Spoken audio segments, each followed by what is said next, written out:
Hello everyone, कैसे हो आप सभी। आई होप कि आप सभी बहुत ही ज़्यादा अच्छे होंगे। आज हम दूसरा चैप्टर स्टार्ट करने वाले हैं जो है क्लास सेवेंथ का थर्ड चैप्टर। ठीक है बच्चों, ये है क्लास सेवेंथ का थर्ड चैप्टर जिसका नाम है क्या, हीट। जिसका नाम क्या है बच्चों, हीट है। ठीक है, उसके पहले आपको बुक में जो इंट्रोडक्शन दिया गया है वो ये है कि आपने हीट के बारे में कई सारी चीज़ें सुनी होंगी, जैसे पैन है। तो जब आप अपने घर में किसी चीज़ को देखे होंगे तो जब आप खाना खाते हो तो कभी जो खाना है वो गर्म रहता है, कभी जो खाना है वो ठंडा रहता है। तो उसी तरीके से जो हीट है वो हम इस चैप्टर में पढ़ने वाले हैं। इस चैप्टर में हम कुछ ऐसे क्वेश्चंस भी करने वाले हैं जो आपके एग्ज़ाम पॉइंट ऑफ व्यू से बहुत ही ज़्यादा इम्पॉर्टेंट है। उसी में सबसे पहले आता है in winter and in summer. तो ये आपके बुक में इंट्रोडक्शन में ही दिया गया है कि विंटर में हम क्या करते हैं और समर में हम क्या करते हैं। जो विंटर है उसमें हम वुलन क्लोथ पहनते हैं बच्चों। यस बच्चों, क्या पहनते हैं। जो विंटर है ना, विंटर यानी कि ठंडी का मौसम।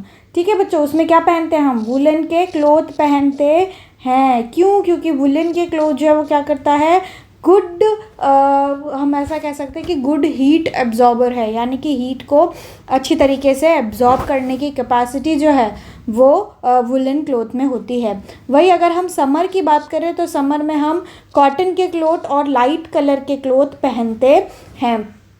ठीक है बच्चों, जो कॉटन, प्योर कॉटन के कपड़े होते हैं ना वो हम पहनते हैं, और जो हल्के कलर के कपड़े होते हैं, यानी कि आप अगर समर में कहो किसी को ब्लैक कलर का कपड़ा पहनो तो उसको ज़्यादा गर्मी लगेगी। ठीक है बच्चों, तो इसीलिए हम क्या करते हैं, लाइट कलर के क्लोथ पहनते हैं।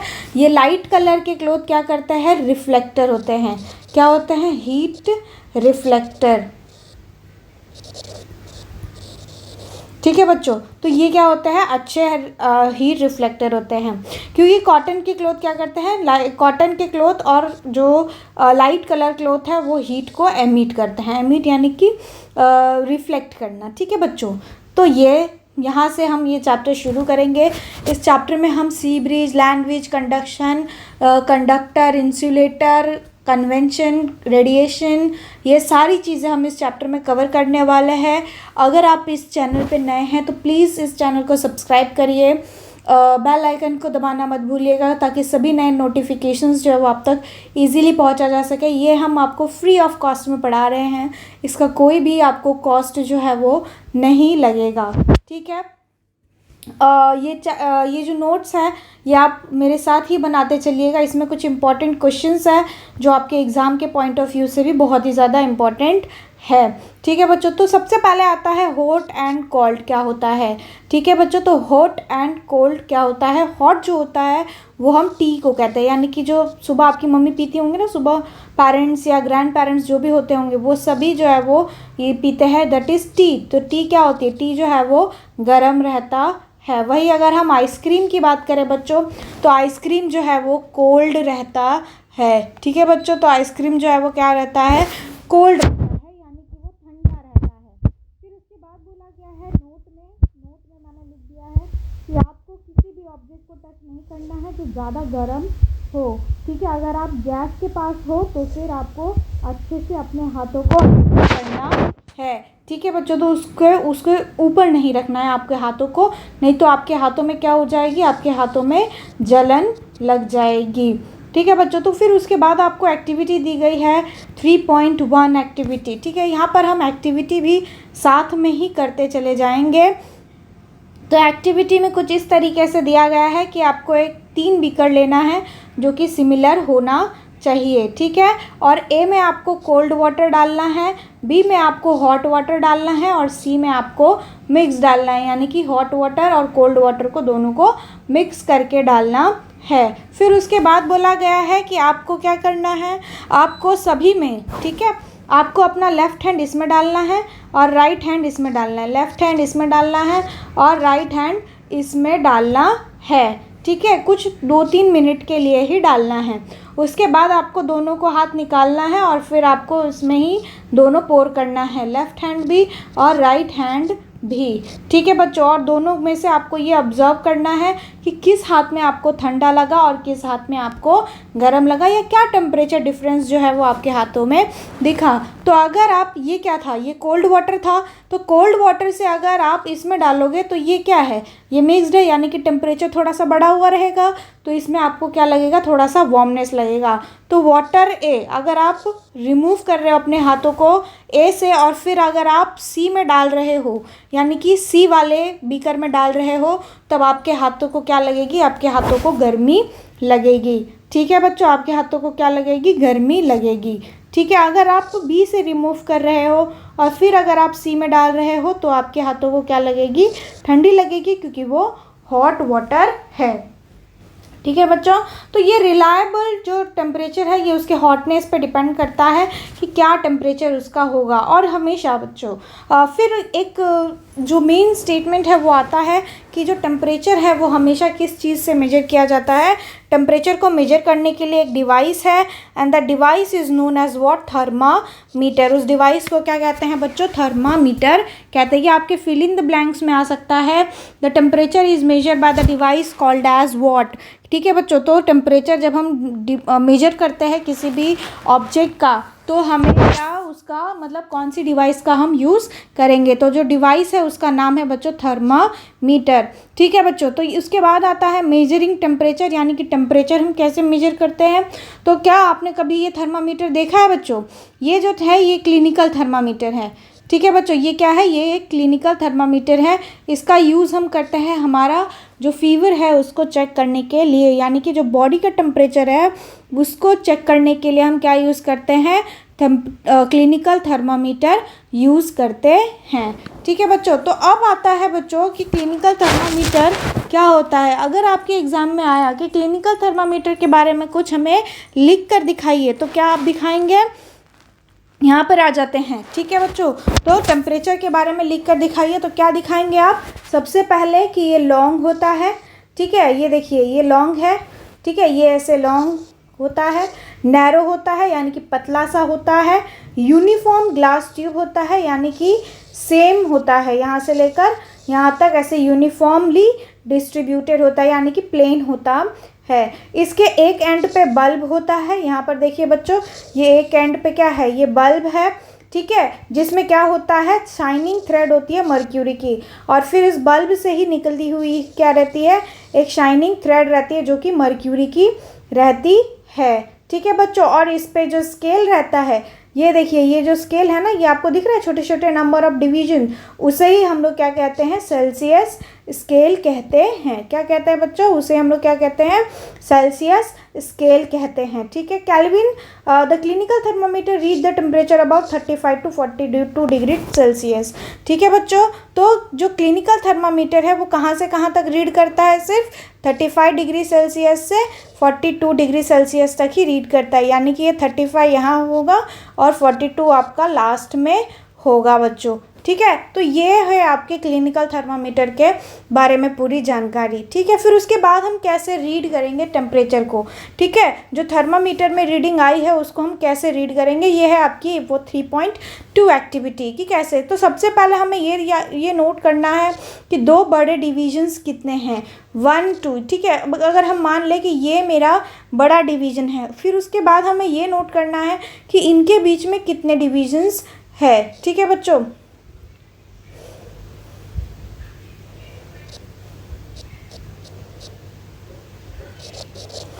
तो हमें क्या नोट करना है कि इनके बीच में कितने बड़े डिविजन्स हैं। तो सबसे पहले हमने देख लिया कि 1 और 2 जो है वो दो बिगर मार्क हैं। फिर उसके बाद हमने देखा कि इसके बीच में टोटल कितने डिविजन्स हैं, टोटल इसके बीच में 10 डिविजन्स हैं। ठीक है, डिविजन्स कितने डिविजन्स हैं, 10 डिविजन्स है। तो जो बिगर 1 हमने मार्क किया है, तो कितने डिविजन्स हुए, 1/10, यानी कि इसका जो वैल्यू आ जाएगा वो होगा 0.1 डिग्री सेल्सियस। वही अगर हम दूसरे स्केल की बात करें तो दूसरे स्केल में हम ऐसे भी लिख सकते हैं, ये 1 है, 1 2 3 4 5।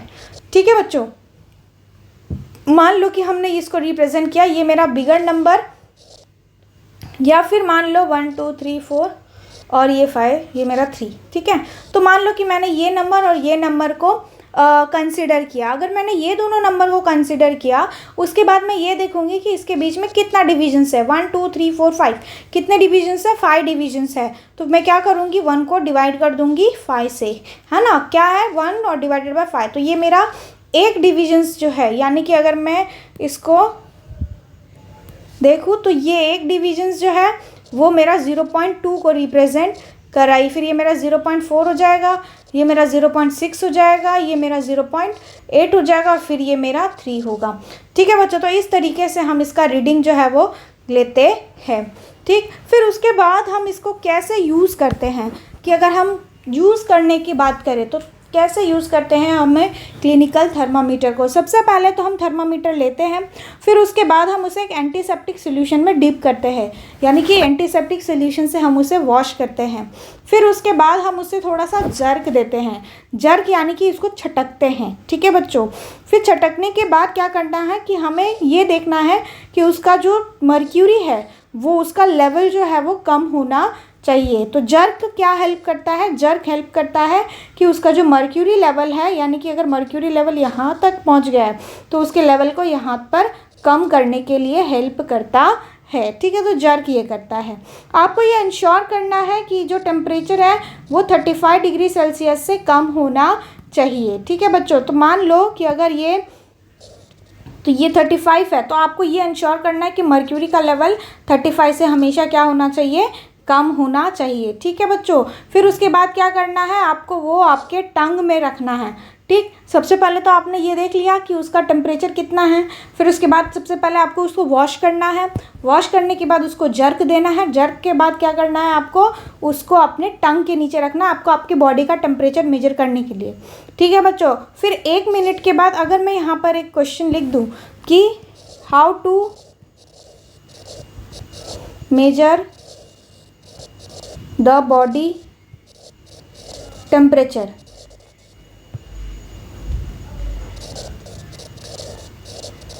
Of human being.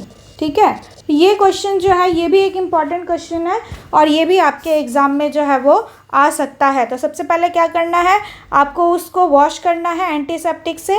ठीक है, फिर उसको क्या करना है, थोड़ा सा जर्क देना है, जर्क देने के बाद क्या करना है, आपको ये इंश्योर करना है कि टेम्परेचर जो है वो 35 डिग्री से कम होना चाहिए। फिर उसके बाद आपको थर्मामीटर को क्या करना है, आपके टंग के नीचे रखना है। कितने मिनट के लिए रखना है, 1 मिनट के लिए रखना है। आइदर आप टंग के नीचे रख सकते हो, अपने आर्मपिट में रख सकते हो। ठीक है बच्चों, उसके बाद आपको क्या करना है, अब आपको मर्क्यूरी जिस भी नंबर के साथ, सपोज़ कि यहाँ पर 41 डिग्री सेल्सियस है, ठीक है, और ये आपका मर्क्यूरी थ्रेड है और वो यहाँ पर आके कोइंसाइड किया है 41 डिग्री के साथ, तो फिर आपके बॉडी का टेम्परेचर कितना होगा, 41 डिग्री सेल्सियस होगा। और हमेशा याद रखना कि आपके जो यूनिट्स है वो हमेशा डिग्री सेल्सियस में नोट किए जाते हैं। जो नॉर्मल बॉडी टेम्परेचर है ह्यूमन बीइंग का, उसकी अगर हम बात करें तो वो है 37 डिग्री सेल्सियस। ठीक है बच्चों, तो ये क्या होता है कि ये 37 डिग्री सेल्सियस होता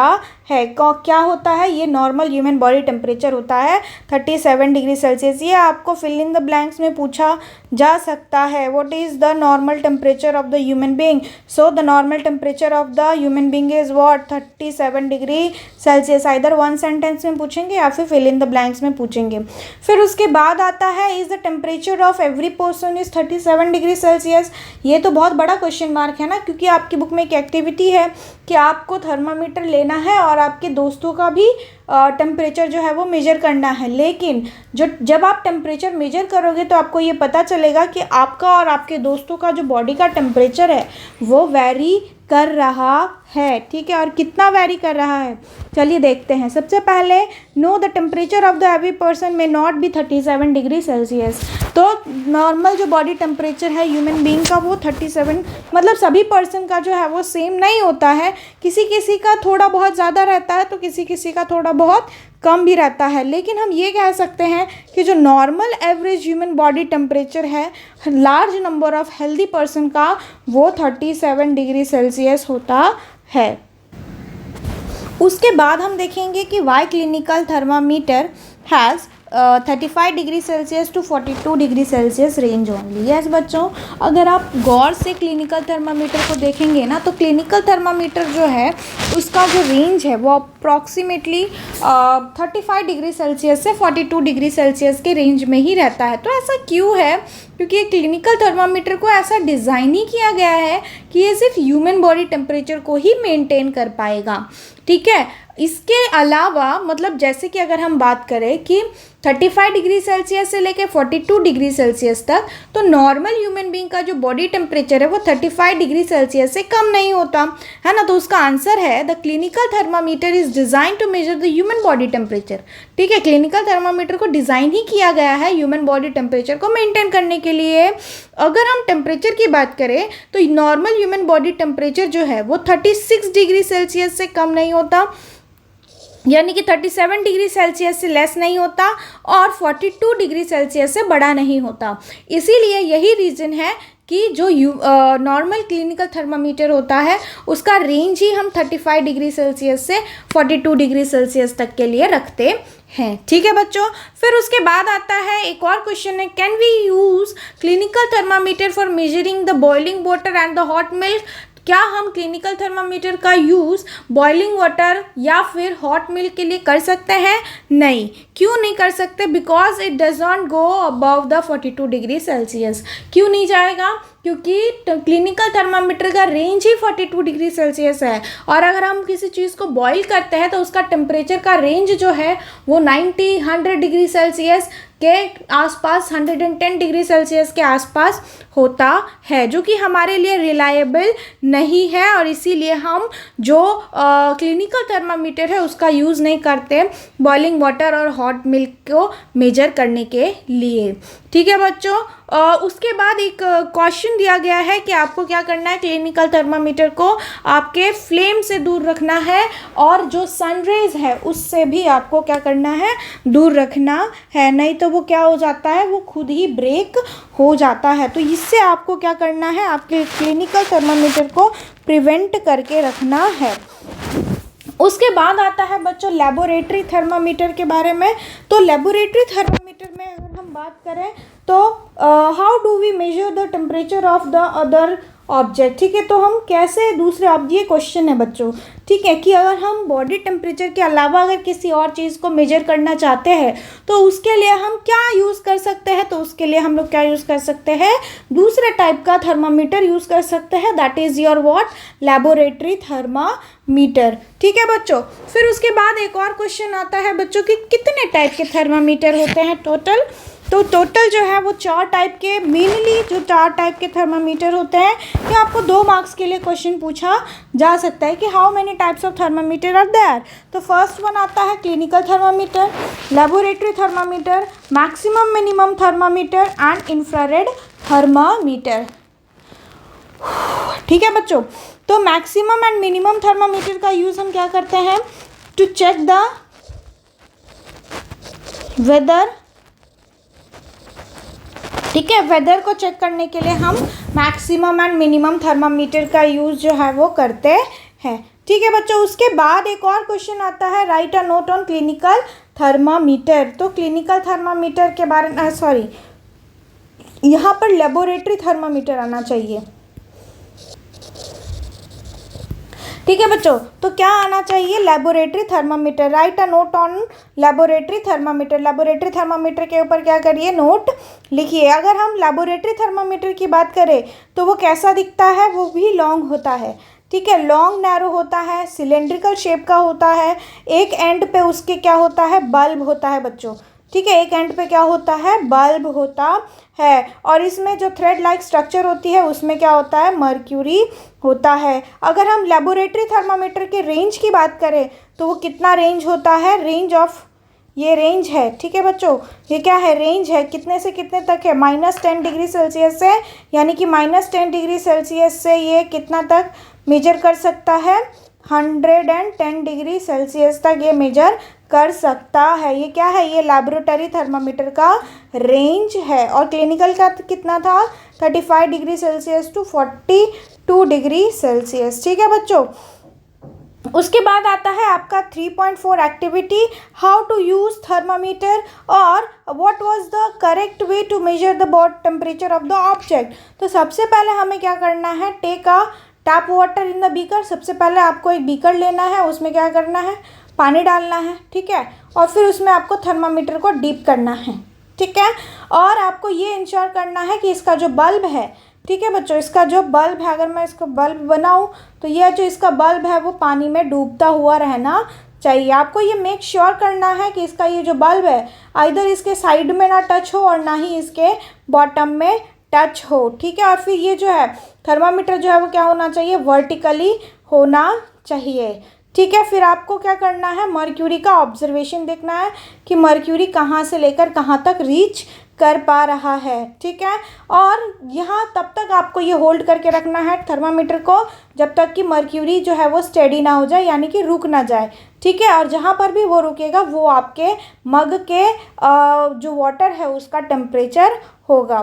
फिर उसके बाद आता है what precaution should be taking while handling the thermometer, ठीक है। ये भी एक क्वेश्चन बहुत ही ज़्यादा अच्छा है जो एग्ज़ाम में रेगुलरली पूछा जाता है कि कैसे आप एक थर्मामीटर को अगर आप होल्ड किए हो तो आप उसको कैसे, क्या क्या प्रिकॉशन आपको रखना चाहिए। तो सबसे पहले do not hold the thermometer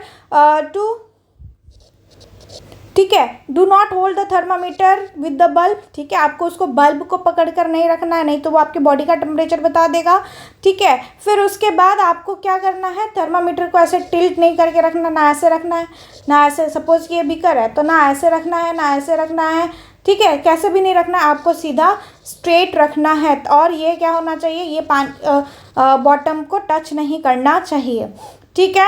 ये should be avoid surrounded by the substances, और जो भी आपने रखा है उसके सराउंडिंग में क्या होना चाहिए, सब्सटेंसेस होना चाहिए, तभी वो उसका टेम्परेचर आपको मेजर करके देगा।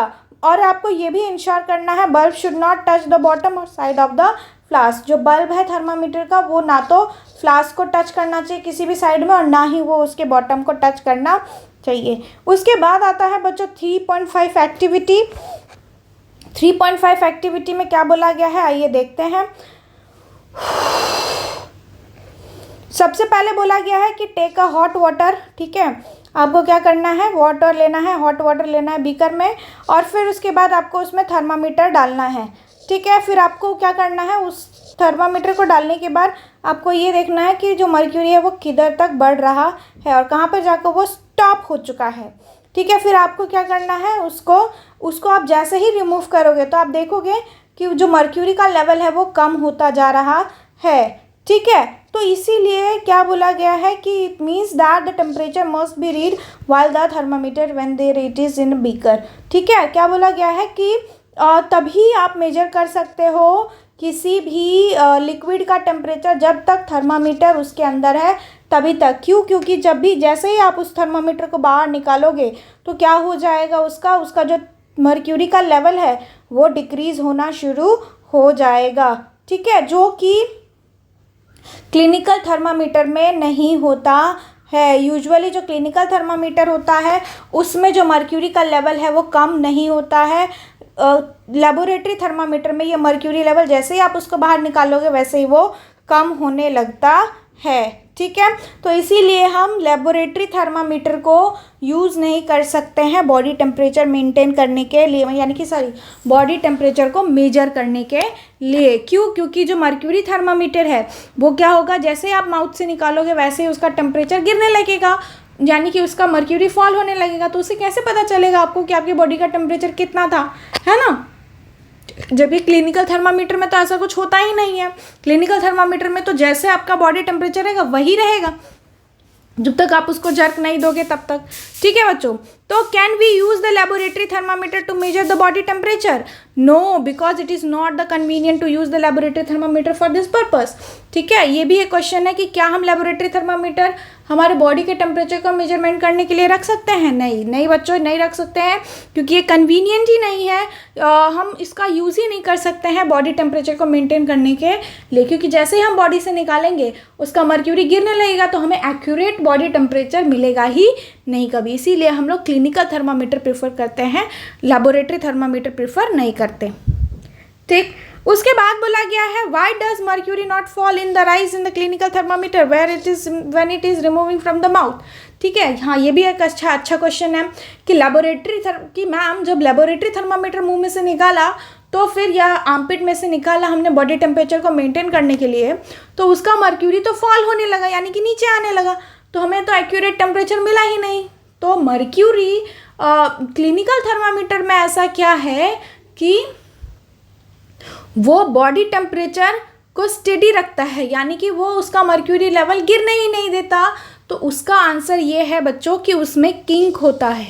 ठीक है, clinical thermometer has a kink. ठीक है, क्लिनिकल थर्मामीटर में क्या है बच्चों, किंक है, और इसी किंक की वजह से जो मर्क्यूरी है वो फॉल नहीं होता है। ठीक है, वो खुद से खुद नीचे नहीं आता है, हमें उसे जर्क देना पड़ता है तभी वो नीचे आता है। ठीक है बच्चों, उसके बाद आता है why digital thermometer is use instead of the normal mercury thermometer. Digital thermometer ज़्यादा क्यों यूज़ किया जाता है as compare to mercury thermometer. तो अगर हम इसकी बात करें तो मर्क्यूरी थर्मामीटर जो है इसके बारे में बहुत सारे कंसर्न हैं। सबसे पहले तो ये वो टॉक्सिक होता है, मर्क्यूरी थर्मामीटर बहुत ही ज़्यादा टॉक्सिक होता है क्योंकि उसमें मर्क्यूरी का यूज़ किया जाता है। मर्क्यूरी एक मेटल है, ठीक है, जो कि रूम टेम्परेचर पर लिक्विड में रहता है। ठीक है, रूम टेम्परेचर पे कैसे रहता है, लिक्विड में रहता है। तो ये टॉक्सिक होता है हमारी बॉडी के लिए और हार्ड टू डिस्पोज होता है, यानी कि हम इसको डिस्पोज नहीं कर सकते हैं अच्छे तरीके से। ठीक है, और अगर मर्क्यूरी हमारे बॉडी को टच हो जाए तो फिर उससे कैंसर होने के चांसेस बढ़ जाते हैं। इसीलिए डिजिटल थर्मामीटर यूज़ किया जाता है आजकल as compare to mercury thermometer. ठीक है, उसके बाद आता है बच्चों ट्रांसफ़र ऑफ हीट की हीट कैसे ट्रांसफ़र होता है। यस बच्चों, तो आता है transfer of heat. Transfer of heat की बात करें तो सबसे पहले हमें ये याद रखना है कि जो हीट है वो कहाँ से कहाँ तक ट्रांसफ़र होता है, हॉटर रीजन से कोल्डर रीजन में ट्रांसफ़र होता है। जैसे कि अगर आपकी मम्मी जो है वो घर में अगर एक पैन जो गर्म है, रोटी बनाकर अभी अभी रखी है, तो आपने देखा होगा कि जो हीट है वो तवे से बाहर निकल रहा है। उसके आसपास आप हाथ लगाकर देखना, उसको टच मत करना, वहाँ पर आप हाथ लगाकर देखना तो बाजू में कि वहाँ पर आपको दिखेगा कि वो बहुत ही ज़्यादा हीटनेस जो है वो रिलीज़ कर रहा है। तो उसी के बेस पे आपके बुक में एक एक्टिविटी है, दैट इज़ 3.6 एक्टिविटी। इसमें बोला गया है ट्रांसफ़र ऑफ हीट के बारे में। तो ट्रांसफ़र ऑफ हीट के बारे में सबसे पहले आपको क्या लेना है, 2 ब्रिक, ऐसे ये ब्रिक लेना है या फिर कोई भी आप स्टैंड ले सकते हो। और फिर आपको क्या लेना है, कोई भी मेटल का स्ट्रिप लेना है। मेटल के स्ट्रिप लेने के बाद आइदर आप मोमबत्ती का वैक्स लगा दो या फिर बटर लगा दो, अगर आपके घर में बटर है तो। ठीक है, और फिर उसके एक एंड पे क्या करना है, आपको कैंडल लगाना है। ठीक है बच्चों, कैंडल मैं येलो कलर से कर देती हूँ, थोड़ा डेकोरेटिव है तो अच्छा लगेगा। ठीक है, तो ये येलो कलर से आपको क्या करना है, कैंडल लगाना है। कैंडल लगाने के बाद जब आप हीट करोगे ना इसको, तो आप देखोगे कि सबसे पहले ये पहला वाला बटर जो है वो गिरेगा, फिर दूसरे टाइम में थोड़ा थोड़ा पिघल के ये भी गिरेगा, और तीसरे टाइम में ये भी गिरेगा। तो ये जो है वो क्या हो रहा है कि ये जो मेटल का स्ट्रिप लिया ना आपने, तो हीट जो है वो ट्रांसफ़र हो रहा है from one two another point. ठीक है, तो ये जो ट्रांसफ़र ऑफ हीट है वो कहाँ से कहाँ तक ट्रांसफ़र हो रहा है, हीट से कोल्डर रीजन तक वो ट्रांसफ़र हो रहा है। और इसी प्रोसेस को हम लोग क्या कहते हैं, कंडक्शन कहते हैं। ठीक है बच्चों, क्या कहते हैं, कंडक्शन कहते हैं। तो मैंने यहाँ पर लिखा है, अगर आपसे कोई पूछे डिफाइन कंडक्शन, ठीक है बच्चों, डिफाइन कंडक्शन, तो उसका जो डेफिनेशन है वो आप यहाँ पर बता सकते हो, the process by which the heat is transfer from hotter end to the colder end. ठीक है बच्चों, तो क्या लिखना है आपको, ट्रांसफ़र ऑफ हीट, ये लिखना भूलना नहीं है आपको, transfer of heat from hotter end to the colder end of the object that is known as condensation. और ये जो कंडेंसेशन है वो सिर्फ और सिर्फ सॉलिड में होता है, ना ही कि लिक्विड में होता है और ना ही गैस में होता है। फिर उसके बाद आपको एक्टिविटी दी गई है 3.7 एक्टिविटी। उसमें क्या करना है आपको, सबसे पहले तो आपको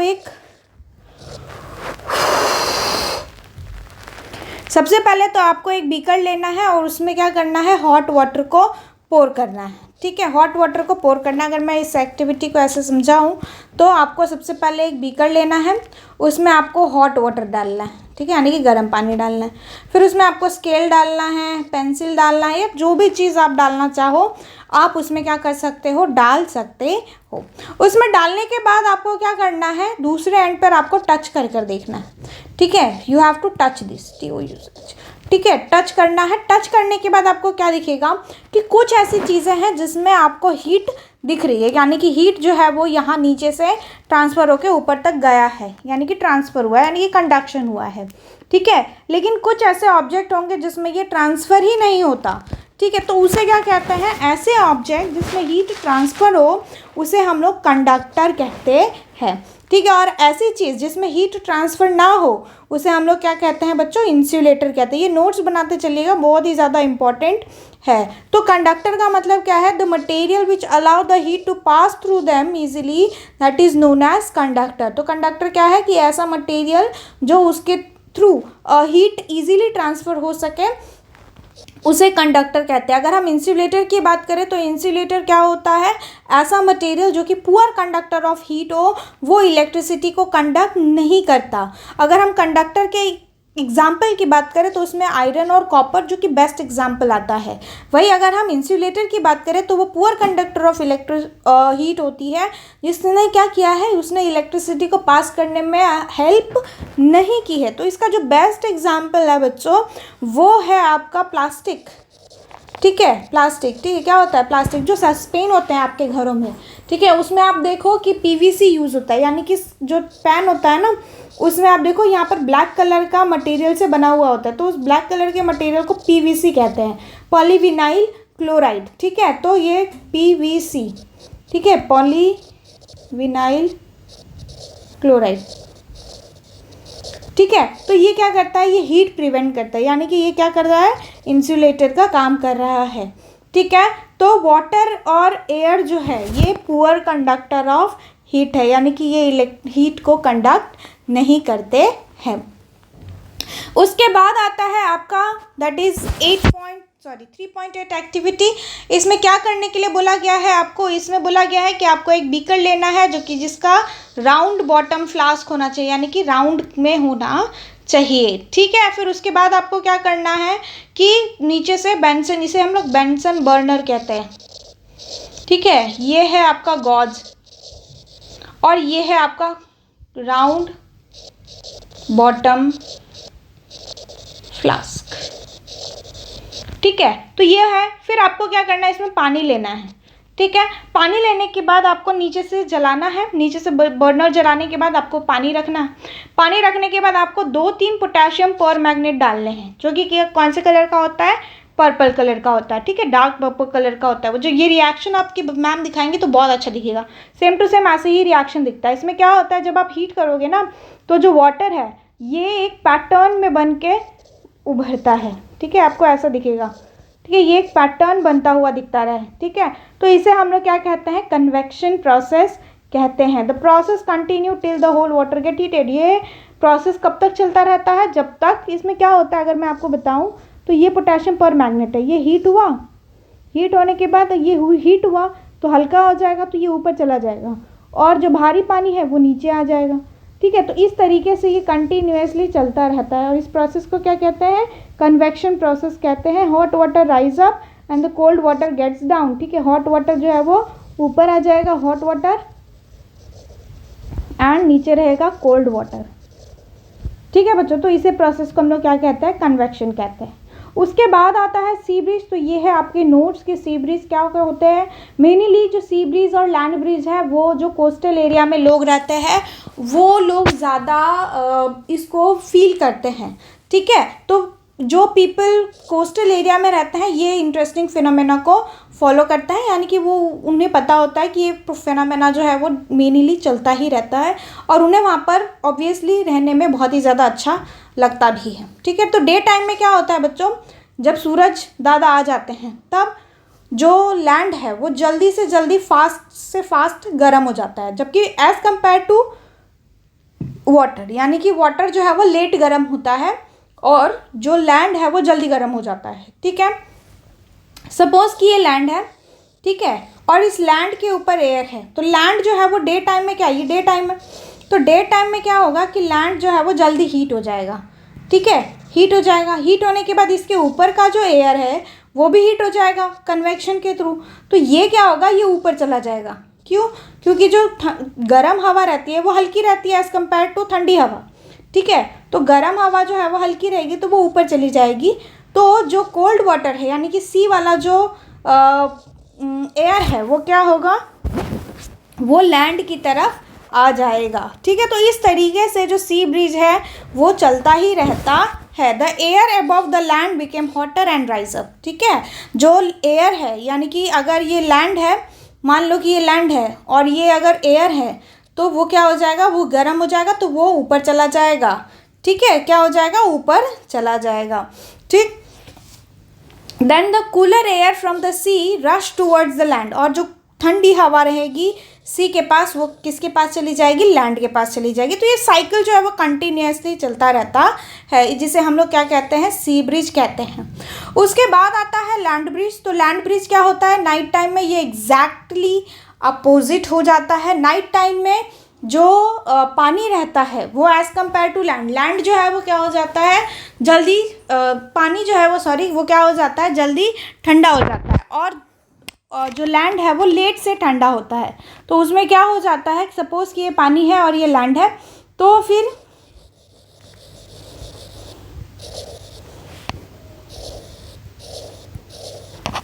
क्या होता है कि ये लैंड जो है वो लेट से ठंडा होगा, यानी कि ये क्या होगा, ये गर्म है। ठीक है, सॉरी, लैंड जो है वो जल्दी ठंडा हो जाता है और जो पानी है वो लेट से ठंडा होता है। तो इसमें क्या होता है कि पानी के ऊपर का जो हीट का एयर का लेयर है वो ऊपर चला जाएगा। क्यों? क्योंकि ये हीट रिलीज़ करेगा ना, वाटर क्या है, वाटर हीट रिलीज़ कर रहा है, उसको ठंडा होना तो हीट रिलीज़ करेगा। हीट रिलीज़ करने के बाद क्या होगा कि उसके ऊपर का जो एयर है वो गर्म हो जाएगा। गर्म होने के बाद वो क्या हो जाएगा, डिस्प्लेस हो जाएगा, यानी कि वो नीचे से ऊपर चला जाएगा। क्यों? क्योंकि वो हल्का हो जाता है। और फिर लैंड का जो एयर है वो क्या हो जाएगा, डिस्प्लेस हो जाएगा, यानी कि वो लैंड से कहाँ पे चला जाएगा, सी के पास चला जाएगा। ठीक है बच्चों, तो इस तरीके से ये जो सी ब्रिज है वो कंटिन्यूसली चलता रहता है और इसी फिनोमेना को हम लोग क्या कहते हैं, लैंड ब्रिज कहते हैं। ठीक है, फिर उसके बाद आता है रेडिएशन। तो रेडिएशन की बात करें तो सन रेज जो हमारे तक पहुंचती है वो रेडिएशन होती है। अगर हम वैक्यूम की बात करें तो जैसे सन रेज है तो वो वैक्यूम से होते हुए हमारे उधर पहुंचती है, तो वैक्यूम में तो कोई मीडियम ही नहीं है तो वो कैसे आएगी। तो इसीलिए जो सन है वो एक फॉर्म है रेडिएशन का जो हम तक पहुंचती है। ठीक है बच्चों, तो वो है रेडिएशन। उसके बाद अगर हम क्लोथ की बात करें तो कौन से क्लोथ हम पहनते हैं, सबसे पहले तो जो क्लोथ हम पहनते हैं समर और विंटर में, तो समर में ये तो मैंने आपको पहले ही बता दिया है कि समर में हम क्या करते हैं, लाइट कलर के क्लोथ पहनते हैं और विंटर में हम लोग क्या करते हैं, डार्क कलर के क्लोथ पहनते हैं। क्यों समर में हम लाइट कलर के क्लोथ पहनते हैं, क्योंकि वो लाइट और हीट को एमिट करता है, यानी कि गर्मी ज़्यादा जनरेट होने नहीं देता है। वही अगर हम विंटर की बात करें तो विंटर में ठंडी रहती है और हमारे बॉडी को हीट चाहिए रहता है, तो इसीलिए हम वुलन क्लोथ यानी कि डार्क कलर का क्लोथ या फिर वुलन क्लोथ प्रेफर करते हैं पहनने के लिए। उसके बाद एक्टिविटी 3.10 दिया गया है, बोला गया है कि आपको 2 यूटेंसिल्स लेना है।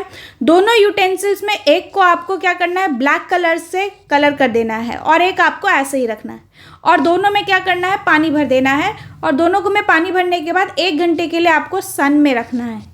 ठीक है बच्चों, क्या करना है, 1 घंटे के लिए आपको सूरज दादा के पास रखना है और फिर आपको थोड़े टाइम के बाद उसका टेम्परेचर जो है वो चेक करना है थर्मामीटर से। जब आप चेक करोगे तो आपको पता चलेगा कि जो बीकर ए है वो ज़्यादा गर्म है, इसका टेम्परेचर ज़्यादा है और इसका टेम्परेचर कम है। ठीक है, क्यों है, क्योंकि ये ब्लैक कलर की कोटिंग है और ब्लैक कलर की कोटिंग क्या करता है, हीट को ऑब्जॉर्ब करता है, इसीलिए जो पानी है इसका ये ज़्यादा गर्म होगा और फिर ये जो है वो ज़्यादा ठंडा नहीं होगा, यानी कि कम गर्म होगा। ठीक है, फिर उसके बाद आता है आपका 3.11 एक्टिविटी। बोला गया है कि डार्क सरफेस जो है वो ज़्यादा हीट अब्जॉर्ब करता है, ये तो हम सबको पता है। इसीलिए जब हम विंटर की बात करें तो विंटर में हम ज़्यादा डार्क कलर के क्लोथ पहनना प्रीफर करेंगे। वही अगर हम समर की बात करें तो उसमें हम लाइट कलर के क्लोथ प्रीफर करते हैं पहनने के लिए, वही हमारे लिए कंफर्टेबल होता है। फिर उसके बाद आता है woollen cloth keep us warm in winter, है ना। तो ये भी एक क्वेश्चन बन सकता है जो कि आपके एग्जाम में पूछा जा सकता है, क्या वुलन क्लॉथ हमारे लिए वार्म कैसे प्रोवाइड करता है विंटर में। तो सबसे पहले बात कि वुलन क्लॉथ जो है वो क्या होता है, वो पुअर कंडक्टर ऑफ हीट होता है, ठीक है। जो वुलन क्लॉथ है वो क्या होता है, पुअर कंडक्टर ऑफ हीट होता है, यानी कि वो हीट को ट्रांसफ़र ही नहीं होने देता। अगर वो हीट है तो वहीं तक ही रहेगा, ठीक है। तो इसीलिए क्या होता है कि वुलन क्लॉथ में जो हीट है वो ट्रैप हो जाती है, उसमें गैप होता है ना, तो उसमें हीट जो है वो ट्रैप हो जाती है। तो हीट जो है वो ट्रैप होने की वजह से क्या होता है, एयर फ्लो ही नहीं होता है बॉडी से, जिसकी वजह से हमारी बॉडी को वार्म लगता है, ठीक है बच्चों। तो थैंक यू, यहाँ तक था आपका पूरा का पूरा चैप्टर जो कि पूरा ख़त्म हो चुका है 30 मिनट में। अगर आप लोगों को ये वीडियोस अच्छी लग रही है नोट्स के साथ अगर आपको चाहिए तो प्लीज़ आप मुझे कमेंट सेक्शन में ज़रूर बताइए, मैं ये नोट्स वहाँ पर अटैच करवा दूँगी। यस, अगर आप लोगों को मेरी वीडियोस अच्छी लग रही है तो मेरे वीडियो को लाइक करिए, चैनल को सब्सक्राइब करिए, अपने दोस्तों के साथ शेयर करना मत भूलिए। अगर आपके पास कोई क्वेश्चन है do let me know in the comment box. Thank you.